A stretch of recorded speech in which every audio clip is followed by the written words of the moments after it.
Welcome to Simi simplifies. आज हम simplify करेंगे पद और पदबंध। पद और पदबंध हिंदी व्याकरण के दो महत्वपूर्ण अंग हैं।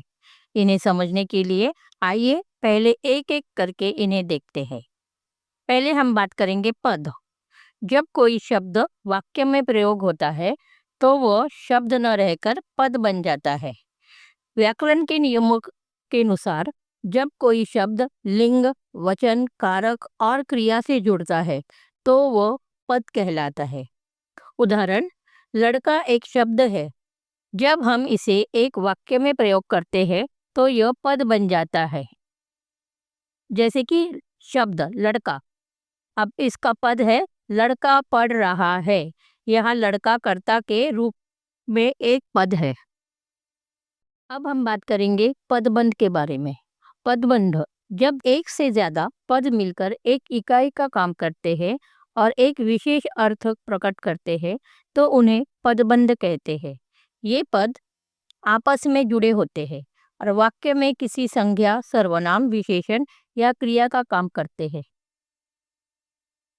यह हमेशा एक वाक्यांश होता है, एक पूरा वाक्य नहीं। पदबंध का एक मुख्य पद होता है जिसे शीर्ष पद कहते हैं और बाकी पद उस पर आश्रित होते हैं। उदाहरण, सामने बैठा हुआ लड़का मेरा भाई है। इसमें प्रमुख है बैठा हुआ लड़का।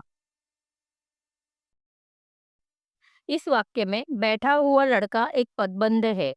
यह तीन अलग अलग पदों बैठा हुआ लड़का से मिलकर बना है, लेकिन ये तीनों मिलकर एक ही इकाई के रूप में काम कर रहे हैं और लड़का संज्ञा के बारे में बता रहे हैं।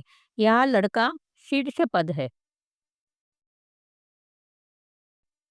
अब हम बात करेंगे पद और पदबंध में मुख्य अंतर क्या है।